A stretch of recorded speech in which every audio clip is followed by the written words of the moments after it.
It's been a while since we've taken a look at a normal flat screen game, but this one caught my attention. It's supposed to be a mix between like a 3D platformer and a puzzle type game. We're just gonna run through it a little bit. I've gone through the tutorial. I already have some things I like, some things I don't like. One of which is this little like ledge dashing grabbing thing. Love it. There's a wall run. Always very satisfying to have a wall run. I have honestly been considering maybe adding a wall run to my own game as well, but I don't think it would fit all that well. That all being said, the controls are very not necessarily mega responsive. There's a sprinting option as well, which changes the controls as well, making them even less accurate and responsive. Which generally, if you're trying to make something that is at least like platformer-like, it's probably not a great idea. So far as a 3D platformer, it's really dropping the ball on a number of different things. But it seems like that is mostly how you traverse the overworld of this being a puzzle game. So it's a puzzle game where you go from puzzle to puzzle through 3D platforming. And putting it in that context makes it a lot more excusable.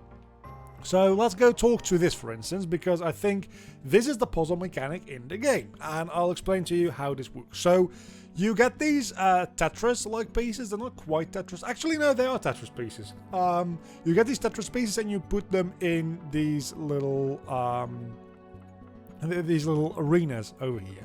Sometimes you get things like this, which do something special. So large bonding spot overlap islands of size 6 to earn more link points. So what you do is you go around and let's say I'm going to put this one over here, then I get my next piece, and what I want to do is I want to make as many of the same color blocks connect as I possibly can.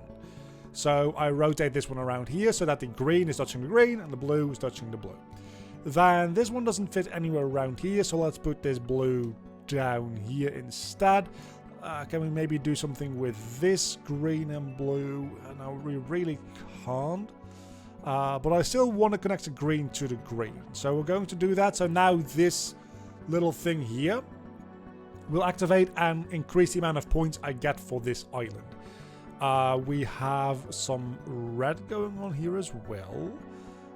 Some more green, which is going to be probably mostly the focus of what we're doing in this turn. We want to fill up the bar that's up on top. You get an X amount of pieces per turn, and there really doesn't, at least up until now, doesn't seem to be much of a downside to taking 1 or 2 turns more, because there isn't really a reward system or anything like that. I'm assuming later on in the game something like that should be added, because otherwise you can just kind of willy-nilly put down these blocks as I'm doing right now without too much consequence, which is not necessarily like bad, but it's not great either. So okay, now I've got a piece that I can't put anywhere else. I can go back a couple of steps here and see if I maybe can put things down a different way, because I still have a couple of blocks to go in this turn. I can also prematurely end my turn by holding R2, and then all these blocks get added up. I get a lot of points, and we can start moving on. So I'm assuming if I make a blue island here which overlaps with all these three, I'm going to get a shit ton of points. So that's what we're going to be focusing on, and I'm going to do the same thing with a red island over in this direction. So let's put this that's not great, is it? Let's put this over here. Then we can have this blue island. Yeah, there we go. Okay. Add some more red blocks over here. Again, some more red blocks over here. And then when we...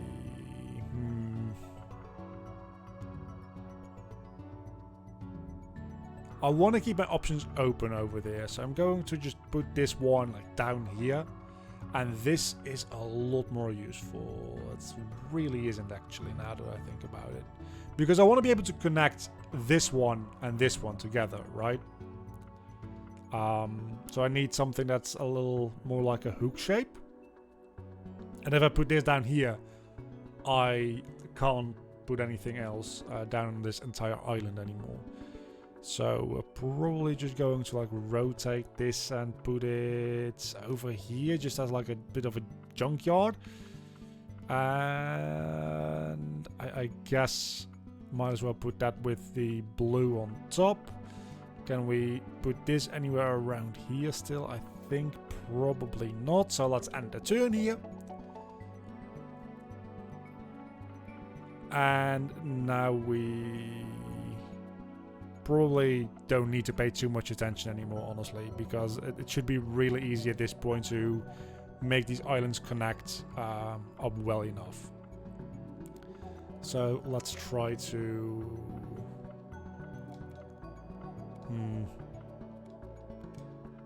that one over there, maybe. This doesn't fit anywhere in a reasonable spot. We can place this over here.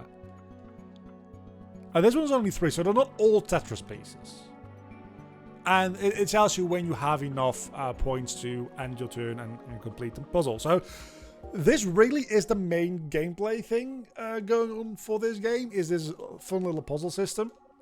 Because the platforming, while not bad, if you're trying to get this game or looking to get this game for the platforming elements, I'm going to just tell you right away, you should not. You definitely should steer clear from this game, because it has platforming elements. They're not good. They really don't feel very intuitive. They do the job for getting around the overworld, but they're not satisfying platforming sections, and honestly they are slightly frustrating to play with. It also, the inclusion of the sprinting button, look, I get it, I really do. It's a bit of a pet peeve of mine, and I get more annoyed by it than I reasonably should probably, but I fucking hate sprinting buttons. If you want to give me the option to run faster, just make that my default movement speed and give me a sneaking button. Because I, 9 times out of 10, will want to move at the fastest speed possible. So if you're going to give me a sprinting button, don't. Give me a sneaking button instead. Especially for things like a platformer.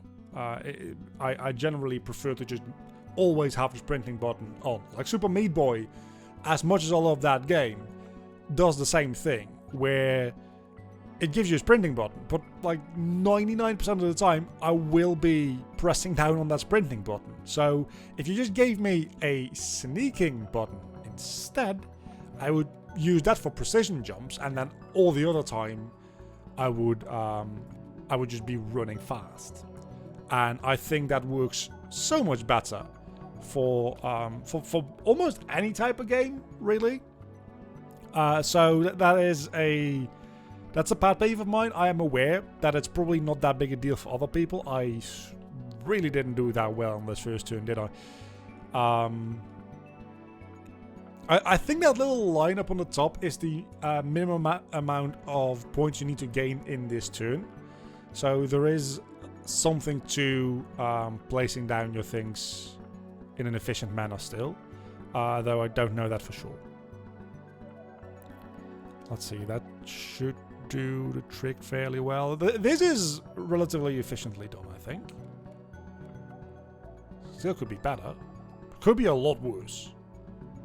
I've made it past that one line that I needed to make it to by a long shot, so... but if you like this style of puzzle you're seeing, you definitely should check it out. I'm not much of a puzzle person. This is quite a lot of fun. Like the most amount of like puzzle, and not even really puzzling, I tend to enjoy in gaming, is Tetris. And this kind of has a Tetris-like feeling, because you can see your current piece, you can see your next piece, you have a board to place these things on, and instead of making lines, you need to make islands. So it has a bit of a Tetris-inspired thing. I don't know if this is an entirely unique type of puzzle that was like developed by the game devs, or if this is an existing type of puzzle that they then adapted for this game. I don't know. I'm not much of a puzzle person, so I don't know the background of like the puzzle history behind things like that. Fact remains that I do enjoy these puzzles. So just for that, I'll probably play this a little bit in my own time, aside from recording this video. But I will still say I went into this expecting, this is the reason that I'm making a video on it, that I got this review key. By the way, I got this review key, didn't buy it myself. Is that it's a platformer, is the impression I got. And I am very sorry to say, but it really doesn't seem to be. There also seems to be a lot of like dialogue and story-based stuff, so in that regard, it's also rather unique. It takes a couple of things, right? There's a story going on, there's puzzle elements, there's platforming elements, which are three things that usually you don't find within one game. And the story is you're stranded on this island and you're waiting for people to come rescue you. In the meantime, you're exploring the flora and fauna. Ready for the day? Yeah. Of the island, because that's what you are here for in the first place. You can use all three of the characters that you're going to see in a moment in a cutscene. They play the exact same, which is on the one hand a good thing because you can play as whoever you like. On the other hand, I would have liked, if you have three different characters, that they all have a separate power, which again really goes into the perspective of this is not really as much of a platform, because if this were a platformer, you would, for instance, have the girl on the left there would maybe like have a high jump, and the middle one would have a double jump, and the right one would have a dashing ability or whatever. You would swap between them to make it into a puzzle platformer, to see which ability is needed in which specific situation. That is definitely just not the case here. The platforming, again, is just a way to traverse through the world in a more interesting way than walking from A to B, which I appreciate. It's all a matter of perspective. If you're going into this like I was like an hour ago when I installed this game, thinking you're going to be playing a platformer, you will be disappointed. If you expect a puzzle game, you will be pleasantly surprised, most likely, because this goes above and beyond as far as puzzle games go. The question is, and I can't answer this because I am not a puzzle game fan myself, but the question then becomes is, does it do a good enough job at making the puzzles interesting and challenging for a puzzle game audience? And I don't know that because I've only got like an hour of game time in this game at the moment. I'm also not reading the dialogue at all because I frankly don't care too much. But I expect that the puzzles, with the mechanics given to me right now, might end up staying relatively simplistic throughout the entirety of the game. Because I don't really see how, unless they start adding new mechanics later on to this puzzle system, which they very well could, I don't really see this ramping up too much in like a difficulty or sense or whatever. So what I think, again, it's a first impression, it's not a review, but what I think this game might run into as far as issues go is that it's trying to do three different things inside one game, and as a result not really doing any of them to the fullest extent possible. There's also like this overarching story going on. Again, I'm just very sorry, I don't know if you can hear the people walking around. This overarching story, again, I'm not paying a lot of attention to that, but I think this is a pitfall of a lot of games that have different gameplay styles and different ideas, is that you end up spreading yourself thin as a developer, trying to make everything work, but that ends up with nothing being particularly special or noteworthy. And I'm afraid this game might fall into that category, where it's got puzzle elements, they made a serviceable platforming feel.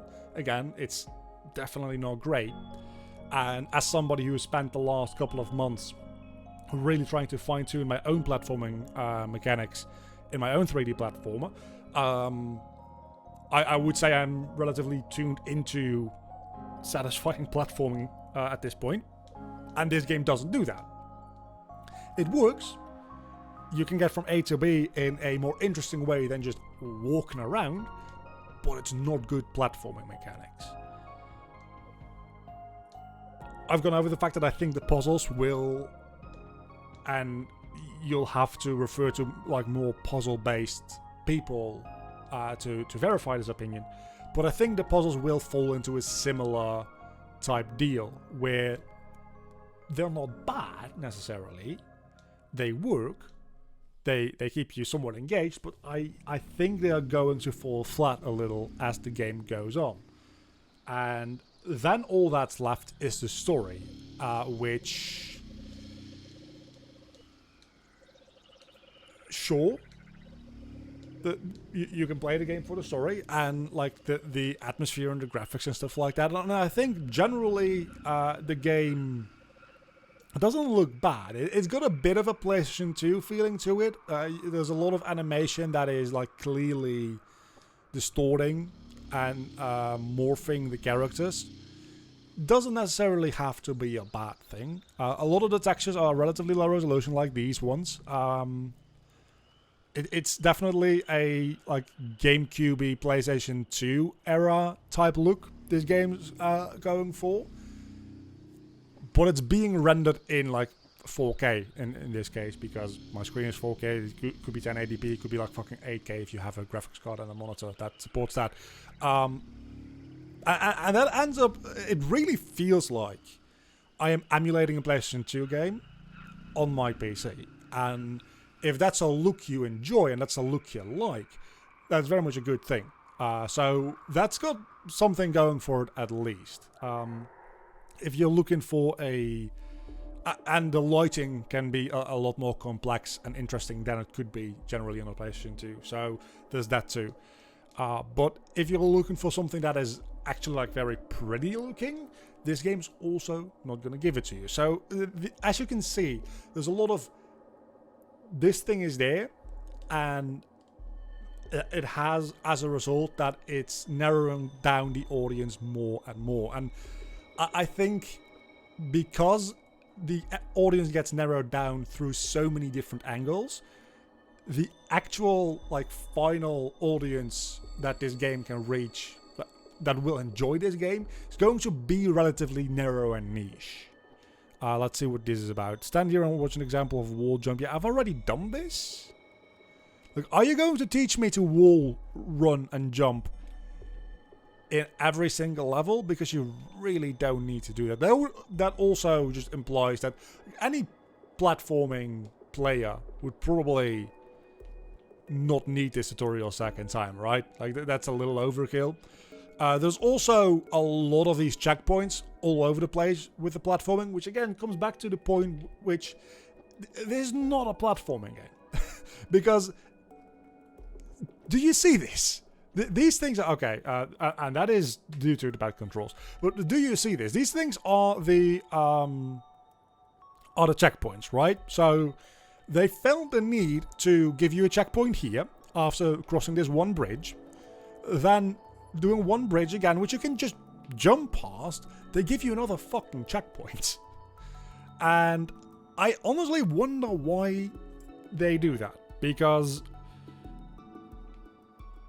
that partly implies that they know that the characters control kind of shitty, and they don't want to frustrate you by having to go through that annoying bridge every single time. Faults. Yeah, again, this is all stuff we've already done, and as a matter of fact, I don't think you can get to this point in the game without having done this, so you don't really need to explain it to me again. I appreciate the fact that you at least want to make sure your players know what they're doing, but this is a very good example of telling instead of showing, which is a bit more of like a filmic concept. But to translate that to video games, is a tutorial shouldn't be a wall of text. The tutorial should be an obstacle that you can only get across with the mechanic that you're learning. And you should be doing that 2 or 3 times before moving on if it's a very important one, to make sure that your player understands the mechanic. What you're doing here is you're giving me a tutorial in like the last section and giving me the opportunity to like play around with it a little bit and experience it a little bit, and then giving me the tutorial again in a actual level, which I don't really think works too well. Also, again, the fucking character controls. So there's a lot of things that this game can improve on. I'm not gonna lie. I was very excited for this, and I am partly disappointed. For a large part, that is probably because I am not necessarily the target audience for this game. I'm not gonna say I hate this game, because it's not like that bad, but I was hoping it would be more, and not necessarily more in scope, but the things it does do are all fairly basic and don't really seem to have too much depth or polish, other than the graphics, which again, this does actually look pretty good. It's a PlayStation 2 game on steroids, graphically speaking, and that I appreciate a lot as somebody who grew up on PlayStation 2. But that's the only positive thing I can really say about this game in the hour and a half of game time that I have in it, without putting an asterisk behind it, saying I like this, but the graphics I just like, and still there is a little bit of an asterisk if you enjoy retro style games, because this really invokes that feeling very, very much.